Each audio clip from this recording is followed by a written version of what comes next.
You can pick anyone you want. Anyone? Anyone.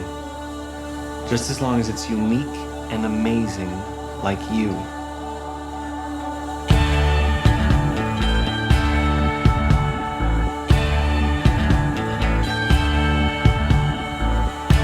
Well, this is just a simple song to say what you done. I told you about all those fears and the way they did run. You sure must be strong. And you feel like an ocean made warm by the sun. I know that things can really get rough when you go it alone. Don't go thinking you gotta be tough and play like a stone. Love's such a delicate thing that we do with nothing to prove, which I never knew.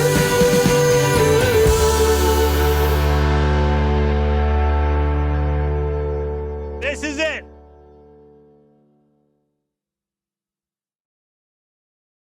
Is this Zach Braff's Booster Gold audition tape? I couldn't help but think that when he was running around in his very own spacesuit with his very own skeets. But beyond that, I'm not quite sure how to feel about this movie. On the one hand, the cinematography is just spectacular. Some very good shots, it seems very well directed, and it seems that Braff is indeed upping his game. We just talked recently about Tommy Lee Jones upping his game with The Homesman, and it's always great to see someone try and do better, to push the edge of the envelope and not just rest on their laurels, so to speak. And interestingly, both Tommy Lee Jones and Zach Braff have very small laurels, so I don't really think they're in a position to rest, but I'm glad they keep climbing on.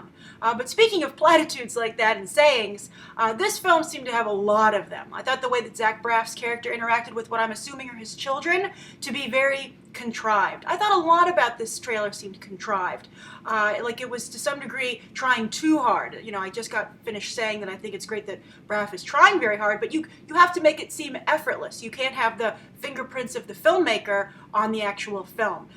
You know, you don't want to have your audience be taken out of it being like, well, I can see that Braff thinks that's a very good line, and that's the one that everyone's going to remember from this film. Or maybe it'll be this one.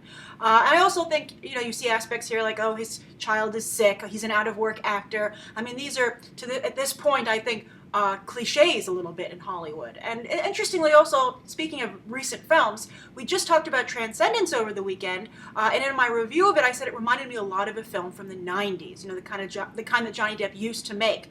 And this film reminds me a lot of some of the smaller films made also in the 1990s. Not True Romance, I mean, kind of the visuals there. True Romance is an incredibly unique film. But the smaller films that, you know, they would take place, maybe LA Story. But again, when those films started to come out, it was fresh. But this, to me, just seems like a throwback to that. So, on the one hand, I really like the visuals. I think the directing looks very good. I think that the cinematography looks amazing. But then I feel like the writing and the acting, to some degree, is a little over the top and a little too self-aware and a little too contrived. I wish it seemed a little more natural. Even that end line when he's like, this is all there is. I mean, I don't know who says that to their kids. I mean, unless you have a very over-theatrical parent, and maybe that's the case because he is obviously an actor, but I don't know. I think it seems to me a little bit, you know, as I said, to some degree, maybe an audition tape, if not for Booster Gold, for other roles in films, because Zach Braff doesn't really work anymore. So I'm curious to what you guys think of this trailer. I got a lot of requests to review it. Do you love it? Are you maybe mixed on it like myself and you just couldn't put your finger on it? Or maybe you did decide what you don't like about it, and maybe it's different from what my problems are. So write your thoughts down below. And also how you feel about the fact this was paid for by some of you, perhaps, on Kickstarter. I have very mixed feelings about Braff going to Kickstarter. He should be able to get the money himself, considering his background and his connections. I guess he couldn't, or maybe I think that his argument was that he wanted to make the film he wanted to make, and other people wouldn't allow him to. But if that's the case, that means there might be something wrong with this film. I mean, film is a collaborative medium for a reason, because sometimes people miss things when they get too in their own head. Producers do serve a purpose. Sometimes they are right, as much as creative directors, particularly creative directors and actors or hyphenates, multi-hyphenates would like to believe they are not. So write your thoughts down below. Thank you. I'm sorry for the delay in this trailer review. I hope you enjoyed it, and you can check out some more episodes right now.